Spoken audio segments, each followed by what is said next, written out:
ರಾಜಾತಿಥ್ಯ ಬಟಲು ಬಯಲು ಆಗ್ತಾ ಇದ್ದಂತೆ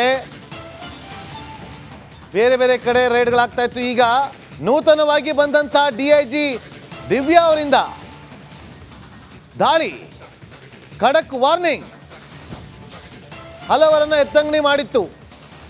ಆದೇಶವನ್ನು ಹೊರಡಿಸಿದ ಸರ್ಕಾರ ರೌಡಿ ಶೀಟರ್ಗಳಿರುವಂತ ಬ್ಯಾರಕ್ಗಳ ಮೇಲೆ ಹದ್ದಿನ ಕಣ್ಣು ನೆಡೋದಕ್ಕೆ ಚಿಂತನೆ ನಡೆಸಲಾಗಿದೆ. ನಾಗಾಂಟಿ ಮೇಲೆ ಕಣ್ಣಿಡಿ ಅಂತೇಳಿ ಡಿಐಜಿ ಅವರು ಸೂಚನೆಯನ್ನ ಕೊಟ್ಟಿದ್ದಾರೆ. ಮತ್ತಷ್ಟು ಮಾಹಿತಿಯನ್ನು ಕೊಡೋದಕ್ಕೆ ನಮ್ಮ ಪ್ರತಿನಿಧಿ ನವೀನ್ ಈಗ ನೇರ ಸಂಪರ್ಕದಲ್ಲಿದ್ದಾರೆ. ನವೀನ್, ಈಗ ಡಿಐಜಿ ನೂತನವಾಗಿ ಬಂದಿದ್ದಾರೆ. ಈ ಡಿಐಜಿ ಒಂದು ರೀತಿಯಲ್ಲಿ ಖಡಕ್ ಅಧಿಕಾರಿ ಅಂತ ಎಲ್ಲ ಕರೀತಾರೆ. ಬರ್ತಿದಂತೆ ಎಲ್ಲ ಬ್ಯಾರಕ್ಗಳ ಮೇಲೆ ಕಣ್ಣಿಡಬೇಕು ಅಂತ ಹೇಳಿದ್ದಾರೆ. ಓಕೆ, ಒಂದು ಕಡೆ ಅದು.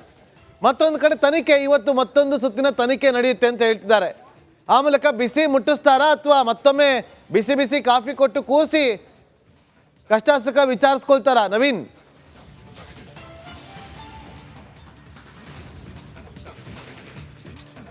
ನಾಗೇಂದ್ರ ಬಾಬು, ಪರಪ್ಪನಗರ ಜೈಲಿನಲ್ಲಿ ಕಳೆದ 3 ದಿನಗಳಿಂದ ಅಂತಂದ್ರೆ ಈ ಒಂದು ಫೋಟೋ ಮತ್ತು ವಿಡಿಯೋ ಯಾವಾಗ ಲೀಕ್ ಆಗುತ್ತೆ ಆವಾಗಿಂದ ಒಂದಷ್ಟು ಬೆಳವಣಿಗೆಗಳು ನಿರಂತರವಾಗಿ ಆಗ್ತಾ ಇರುವಂಥದ್ದು. ಇವತ್ತು 2ನೇ ಸುತ್ತಿನ ಅಂತಂದ್ರೆ ನಿನ್ನೆ ಪರಪ್ಪನಗರ ಜೈಲಿನಲ್ಲಿ ಏನು 3 FIR ಪ್ರಕರಣಗಳು ದಾಖಲಾಗಿತ್ತು. ಈ ಒಂದು FIR ಸಂಬಂಧಪಟ್ಟ ಹಾಗೆ 3 ಜನ ಇನ್ಸ್ಪೆಕ್ಟರ್ಗಳ ನೇತೃತ್ವದಲ್ಲಿ ಎಲೆಕ್ಟ್ರಾನಿಕ್ ಸಿಟಿ ACP ಅವರ ಒಂದು ತಂಡ ಏನಿದೆ ಇದು ತನಿಖೆಯನ್ನ ಪ್ರಾರಂಭ ಮಾಡಿರುವಂಥದ್ದು.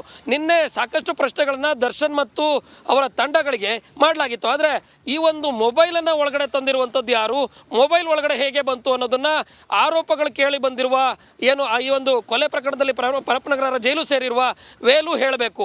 ವೇಲು ನಿನ್ನೆ ಏನು ತನಿಖೆಯ ಘಟ್ಟಕ್ಕೆ ನಿನ್ನೆ ವೇಲು ತಲುಪಿರಲಿಲ್ಲ. ಇವತ್ತು ವೇಲುವನ್ನು ತನಿಖೆ ಮಾಡೋದಕ್ಕೆ ಈಗಾಗಲೇ ಹುಳಿಮಾವು ಇನ್ಸ್ಪೆಕ್ಟರ್ ಮತ್ತು ಪರಪ್ಪನಗರ ಪೊಲೀಸ್ ಠಾಣೆ ಇನ್ಸ್ಪೆಕ್ಟರ್ ನೇತೃತ್ವದಲ್ಲಿ ಈಗ ಕೆಲವೇ ಹೊತ್ತಿನಲ್ಲಿ ತಂಡ ಒಳಗಡೆ ತೆರಳುತ್ತೆ.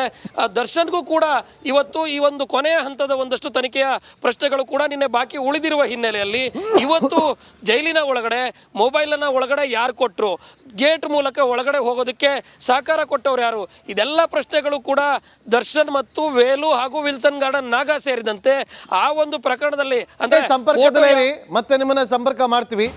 ಈಗ ಮಧ್ಯಾಹ್ನದ ಬಳಿಕ ಬಳ್ಳಾರಿ ಜೈಲ್ಗೆ ಶಿಫ್ಟ್ ಮಾಡಲಾಗುತ್ತೆ. ದರ್ಶನ್ ಬೆಂಗಳೂರು ಟು ಬಳ್ಳಾರಿ ಆ ರೂಟ್ ಮ್ಯಾಪ್ ಸಿದ್ಧಗೊಂಡಿದೆ. ಯಾವ ರೂಟ್ನಲ್ಲಿ ಹೋಗಬೇಕು, ಯಾವ ಮಾರ್ಗವನ್ನು ಅನುಸರಿಸಬೇಕು ಅಂತೇಳಿ ಪರಪ್ಪನ ಅಗ್ರಹಾರದಿಂದ ಹೊಸೂರು ಮಾರ್ಗವಾಗಿ ಶುರುವಾಗುವಂಥ ಆ ಒಂದು ಪಯಣ ಆ ಬಳಿಕ ನೈಸ್ ರಸ್ತೆ ತಲುಪುತ್ತೆ. ಆ ನೈಸ್ ರಸ್ತೆ ಮಾರ್ಗವಾಗಿ ನೆಲಮಂಗಲ ತುಮಕೂರು ರೋಡ್, ಶಿರಾ ಹಿರಿಯೂರು ಮಾರ್ಗವಾಗಿ ಪ್ರಯಾಣ ಬೆಳೆಸಿ ಚಳ್ಳಕೆರೆ ಹಾನಗಲ್ ಮೂಲಕ ಹಲ್ಕೊಂದಿಯಿಂದ ಬಳ್ಳಾರಿ ಜೈಲ್ಗೆ ರೀಚ್ ಆಗುತ್ತೆ. ಈ ಒಂದು ರೂಟ್ ಮ್ಯಾಪ್ ಈಗ ಸಿದ್ಧಗೊಂಡಿದೆ. ಇದೇ ರೂಟ್ನಲ್ಲಿ ಹೋಗಬೇಕು ಅಂತೇಳಿ ನೋಡಿ. ಇವತ್ತು ನಿಮಗೆ ಮೆಗಾ ಕವರೇಜ್ ಅನ್ನು ಕೊಡ್ತಾ ಇದ್ದೀವಿ. ದರ್ಶನ್ ಅಂಡ್ ಗ್ಯಾಂಗ್ ಯಾರ್ಯಾರನ್ನ ಯಾವ ಜೈಲಿಗೆ ಶಿಫ್ಟ್ ಮಾಡ್ತಾರೆ, ಜೊತೆಗೆ ಈಗ ನಿಮ್ಗೆ ಹೇಳಿದ್ವಿ ರೂಟ್ ಮ್ಯಾಪ್ ಬಗ್ಗೆ. ಆ ರೂಟ್ ಮ್ಯಾಪ್ ಬಗ್ಗೆ ಯಾವ ರೂಟಲ್ಲಿ ಹೋಗ್ತಾರಲ್ಲ ಪ್ರತಿಯೊಂದು ಪಾಯಿಂಟಲ್ಲೂ ಕೂಡ ನಮ್ಮ ಟೀಮ್ ಇದೆ. ಯಾಕೆ ಇಷ್ಟೊಂದು ದೊಡ್ಡದಾಗಿ ಮೆಗಾ ಕವರೇಜನ್ನು ಮಾಡ್ತಾ ಇದ್ವಿ ಅಂತಂದರೆ ಒಂದು ಸ್ಪಷ್ಟ ಸಂದೇಶ ರವಾನೆ ಆಗಬೇಕು. ಇದು ಜೈಲು ರೆಸಾರ್ಟ್ ಅಲ್ಲ, ಜೈಲನ್ನು ರೆಸಾರ್ಟ್ ಮಾಡಿಕೊಂಡ್ರೆ ಏನಾಗುತ್ತೆ ಅಂತೇಳಿ ಎಲ್ಲರಿಗೂ ಕೂಡ ಗೊತ್ತಾಗಬೇಕು ಅಂತೇಳಿ ಮೆಗಾ ಕವರೇಜ್. ಮತ್ತಷ್ಟು ಮಾಹಿತಿಯನ್ನು ಕೊಡೋದಕ್ಕೆ ನಮ್ಮ ಪ್ರತಿನಿಧಿ ನೋಡಿ ಎಲ್ಲ ಲೈವಲ್ಲಿ ಜಾಯ್ನ್ ಆಗಿದ್ರೆ ನವೀನ್. ಈಗ ರೂಟ್ ಮ್ಯಾಪ್ ಕೂಡ ಸಿದ್ಧಗೊಂಡಿದೆ.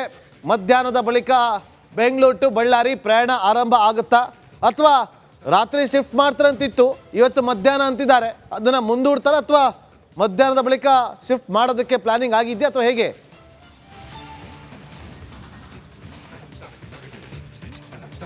ನಾಗೇಂದ್ರ ಬಾಬು, ಇದನ್ನ ಒಂದು ಕೂಡ ಇನ್ನೂ ಸ್ಪಷ್ಟತೆ ಲಭ್ಯವಾಗಿಲ್ಲ. ಯಾಕಂತ ಹೇಳಿದ್ರೆ ಮಧ್ಯಾಹ್ನ 1:15ಕ್ಕೆ ಕೋರ್ಟ್ ಮುಂದೆ ವಿಡಿಯೋ ಕಾನ್ಫರೆನ್ಸ್ ಮೂಲಕ ಏನು ದರ್ಶನ್ ಹಾಜರಾಗ್ತಾರೆ. ಉಳಿದ ಆರೋಪಿಗಳನ್ನು ಕೂಡ ವಿಡಿಯೋ ಕಾನ್ಫರೆನ್ಸ್ ಮೂಲಕ ಪರಪ್ಪನ ಅಗ್ರಹಾರ ಜೈಲಿನ ವಿಶೇಷವಾದ ಒಂದು ಕೊಠಡಿ ಏನಿದೆ ಅಲ್ಲಿಂದ ನ್ಯಾಯಾಧೀಶರ ಮುಂದೆ ಹಾಜರಾಗ್ತಾರೆ. ಅಲ್ಲಿ ಹಾಜರಾದ ನಂತರ ಎಷ್ಟು ಹೊತ್ತು ಈ ಒಂದು ವಾದ ಹಾಗೂ ಪ್ರತಿವಾದಗಳು ನಡೀತದೆ, ಆ ಒಂದು ಸಂದರ್ಭದಲ್ಲಿ ನಡೆಯುವಂಥ ಒಂದಷ್ಟು ಪ್ರಕ್ರಿಯೆ ಅದು ಸುಮಾರು ಅರ್ಧದಿಂದ 3/4 ಗಂಟೆ ಅಥವಾ 1 ಗಂಟೆ ಏನಾದರೂ ಆದರೆ 2-2:30 ಹೊತ್ತಿಗೆ ಮುಗಿಯುವ ಸಾಧ್ಯತೆಗಳು ಇರುವಂಥದ್ದು. ಬಹುತೇಕ ಇವತ್ತು ಮಧ್ಯಾಹ್ನದ ಸುಮಾರಿಗೆ ದರ್ಶನ್ ಇಲ್ಲಿಂದ ಕಳಿಸಿಕೊಡೋದಕ್ಕೆ ಎಲ್ಲ ಸಿದ್ಧತೆಗಳನ್ನು ಪರಪ್ಪನ ಅಗ್ರಹಾರ ಇನ್ಸ್ಪೆಕ್ಟರ್ ನೇತೃತ್ವದಲ್ಲಿ, ಅಂತಂದರೆ ಯಾವುದೇ ಒಂದು ಸ್ಥಳೀಯ ಪೊಲೀಸ್ ಠಾಣೆ ಇರುತ್ತೆ ಅಲ್ಲಿನ ಮೂಲಕವೇ ಅವರನ್ನು ಇಲ್ಲಿಂದ ಕಳಿಸ್ಕೊಡುವಂಥ ಒಂದಷ್ಟು ವ್ಯವಸ್ಥೆಗಳು ಆಗಬೇಕಾಗತ್ತೆ. ಆ ನಿಟ್ಟಿನಲ್ಲಿ ಪರಪ್ಪನ ಅಗ್ರಹಾರ ಜೈಲಿನ ಅಧಿಕಾರಿಗಳು ಅಲ್ಲಿನ ಸ್ಥಳೀಯ ಪೊಲೀಸರಿಗೆ ಮಾಹಿತಿಯನ್ನು ಕೊಡಬೇಕಾಗುತ್ತೆ. ಆದರೆ ಇದುವರೆಗೂ ಕೂಡ ಮಧ್ಯಾಹ್ನ ಎಷ್ಟೊತ್ತಿಗೆ ಶಿಫ್ಟ್ ಮಾಡಬೇಕನ್ನೋ ನಿಟ್ಟಿನಲ್ಲಿ ಇನ್ನೂ ಕೂಡ ಸ್ಪಷ್ಟವಾದ ಒಂದಷ್ಟು ಮಾಹಿತಿ ಜೈಲಿನ ಅಧಿಕಾರಿಗಳು ಪೊಲೀಸರಿಗೆ ಕೊಟ್ಟಿಲ್ಲ. ಅಂತಂದರೆ ಪರಪ್ಪನ ಅಗ್ರಹಾರ ಇನ್ಸ್ಪೆಕ್ಟರ್ ಸತೀಶ್ ಅವರಿಗೆ ಕೊಟ್ಟಿಲ್ಲ.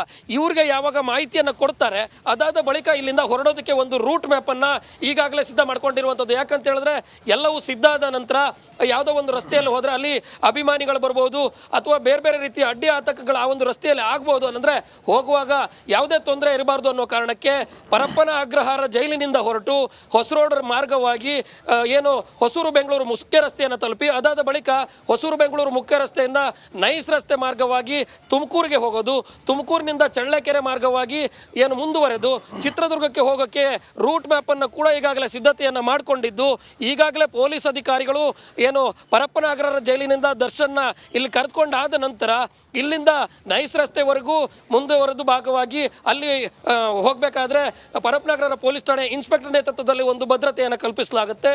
ಅದಾದ ನಂತರ ಪೊಲೀಸ್ ಎಸ್ಕಾರ್ಟ್ ಮೂಲಕ ಹೋಗೋದಾದರೆ ಬೇರೆ ಬೇರೆ ಠಾಣೆಗೆ ಏನು ಆಯಾಯ ವ್ಯಾಪ್ತಿಗೆ ಒಳಪಡುವ ಠಾಣೆಗಳ ಮೂಲಕ ಹೋಗಬೇಕಾ ಅಥವಾ ನೇರವಾಗಿ ಇಲ್ಲಿಂದನೇ ಭದ್ರತೆಗೆ ಒಂದು ವಾಹನವನ್ನು ಕಲ್ಪಿಸಿಕೊಂಡು ಅದರ ಮೂಲಕವೇ ಅಲ್ಲಿವರೆಗೂ ಬಿಡಬೇಕಾ ಅಂತೇಳಿ ಒಂದಷ್ಟು ನಿರ್ಧಾರವನ್ನು ಕೆಲವೇ ಹೊತ್ತಿನಲ್ಲಿ ಪೊಲೀಸರು ಮತ್ತು ಜೈಲಿನ ಅಧಿಕಾರಿಗಳು ಮಾಡುವ ಮೂಲಕ ಇದಕ್ಕೆ ಒಂದು ಫೈನಲ್ ಟಚ್ ಅನ್ನು ಕೊಡೋದಕ್ಕೆ ಮುಂದಾಗೋದಕ್ಕೆ ಸಿದ್ಧತೆಯನ್ನು ಮಾಡಿಕೊಂಡಿದ್ದು, ಯಾವಾಗ ಕೋರ್ಟಿನ ಏನು ಈ ಒಂದು ಕೋರ್ಟ್ ಮುಂದೆ ದರ್ಶನ್ ಮತ್ತು ಆರೋಪಿಗಳು ಉಳಿದವರೆಲ್ಲರೂ ಕೂಡ ಹಾಜರಾಗ್ತಾರೆ ಅದಾದ ನಂತರ ಬಹುತೇಕ ಎಲ್ಲ ಪ್ರಕ್ರಿಯೆಗೆ ಒಂದಷ್ಟು ಸಮಯ ಅನ್ನೋದು ಗೊತ್ತಾಗುತ್ತೆ. ಒಂದು ವೇಳೆ ಏನಾದರೂ ತುಂಬ ಸಮಯ ಲೇಟ್ ಆದರೆ ರಾತ್ರಿ ಕಳಿಸೋದಕ್ಕಂದ್ರೆ ಯಾವುದೇ ತೊಂದರೆ ಆಗಬಾರ್ದು ಅಂತೇಳಿ ಇವತ್ತು ರಾತ್ರಿಯೂ ಕಳಿಸ್ಬೇಕನ್ನೋ ನಿಟ್ಟಿನಲ್ಲಿ ಒಂದಷ್ಟು ಚರ್ಚೆಗಳು ಕೆಲವೇ ಹೊತ್ತಿನಲ್ಲಿ ಆಗಬೇಕಾಗುತ್ತೆ. ಆ ನಿಟ್ಟಿನಲ್ಲಿ ಜೈಲಿಗೆ ಕೆಲವೇ ಹೊತ್ತಿನಲ್ಲಿ ಇನ್ನೂ ಕೂಡ ಹಿರಿಯ ಪೊಲೀಸ್ ಅಧಿಕಾರಿಗಳು ನಿನ್ನೆ ಏನು ಭೇಟಿ ಕೊಟ್ಟಿದ್ರು ಅವರು ಕೂಡ ಬಂದ ನಂತರ ಎಲೆಕ್ಟ್ರಾನಿಕ್ ಸಿಟಿಯ ACP ಮಂಜುನಾಥ್ ಅವರು ಬಂದು ಆ ಒಂದು ಏನು ಜೈಲಿನ ಹಿರಿಯ ಅಧಿಕಾರಿಗಳ ಜೊತೆ ಚರ್ಚೆ ನಡೆಸಿ ಬಳಿಕ ಇಲ್ಲಿಂದ ಶಿಫ್ಟ್ ಮಾಡೋದಕ್ಕೆ ಎಲ್ಲ ರೀತಿಯ ಸಿದ್ಧತೆಗಳನ್ನು ಈಗಾಗಲೇ ಮಾಡಿಕೊಡ್ತಾ ಇರುವಂಥದ್ದು.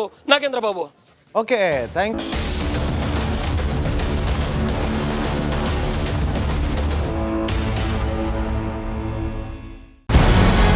ನಮಸ್ಕಾರ, ಕರ್ನಾಟಕ ಪ್ರೈಮ್ ಟೈಮ್ಗೆ ಸ್ವಾಗತ. ನಾನು ಜಯಪ್ರಕಾಶ್ ಶೆಟ್ಟಿ.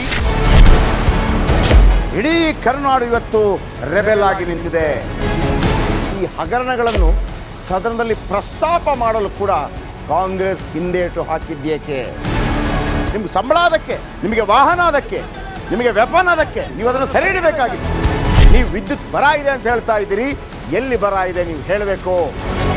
ಪಾಕಿಸ್ತಾನ್ ಆಕ್ಯುಪೈಡ್ ಕಾಶ್ಮೀರ್ ಅದು ಎಂದೆಂದಿಗೂ ನಮ್ಮದು. 40 ಮೆಷಿನ್ಗಳು ತಂದಿತ್ತು ನೋಟ್ ಎಣಿಸುವುದಕ್ಕೆ, ಅದೇ ಹಾಳಾಯಿತು. ಮಥುರಾದ ಗಲಾಟೆ ಇದೆಯಲ್ಲ, ಅದು ಸ್ಥಳೀಯವಾಗಿ ಕೂತು ಪರಿಹರಿಸಬಹುದಾದಂಥ ಕಾನೂನಿದೆ. ಗ್ಯಾರಂಟಿ ಯೋಜನೆಯಿಂದ ನಷ್ಟ ಆಗಿದೆ, ಲಾಭ ಆಗಿದೆ, ದಯವಿಟ್ಟು ಹೇಳಿ. Dawood Ibrahim most wanted criminal ಯಾವಾಗಾದ ಅಂದರೆ ಇಲ್ಲಿ ತನಕ ಭಾರತ ದೇಶದಲ್ಲಿ ಓರ್ವ ದಲಿತ ಪ್ರಧಾನಿಯಾದಂಥ ಇತಿಹಾಸವೇ ಇಲ್ಲ. ರಿಪಬ್ಲಿಕ್ ವರ್ಲ್ಡ್ ಆಪ್ ಇದು ಕೇವಲ ಅಪ್ಲಿಕೇಶನ್ ಅಲ್ಲ, ಸಮಗ್ರ ಸುದ್ದಿಗಳ ಸಂಪರ್ಕ ಮಾರ್ಗಕ್ಕೆ ಕ್ರಾಂತಿಕಾರಿ ಬದಲಾವಣೆ. ರಿಪಬ್ಲಿಕ್ ವರ್ಲ್ಡ್ ಆಪ್ ಕೇವಲ ಸುದ್ದಿ ಅಪ್ಲಿಕೇಶನ್ ಅನ್ನ ಪರಿಚಯ ಮಾಡ್ತಾ ಇಲ್ಲ, ಬದಲಾಗಿ ಡಿಜಿಟಲ್ ಸುದ್ದಿ ಬಳಕೆಯ ಹೊಸ ಯುಗಕ್ಕೆ ನಾಂದಿ ಹಾಡ್ತಾ ಇದೆ. ಇದೊಂದು ಬ್ರೇಕಿಂಗ್ ನ್ಯೂಸ್, ಪ್ರಭಾವಶಾಲಿ ಕಾರ್ಯಕ್ರಮಗಳಿಗೆ ಗಟ್ಟಿಯಾದ ವೇದಿಕೆ. ರಿಪಬ್ಲಿಕ್ ವರ್ಲ್ಡ್ ಅಪ್ಲಿಕೇಶನ್ ಈಗ ಲೈವ್ ಆಗಿದೆ. ಗೂಗಲ್ ಪ್ಲೇ ಸ್ಟೋರ್ ಮತ್ತು ಆಪಲ್ ಆಪ್ ಸ್ಟೋರ್ ಎರಡರಲ್ಲೂ ಲಭ್ಯವಿದೆ. ಈಗಲೇ ಡೌನ್ಲೋಡ್ ಮಾಡಿ.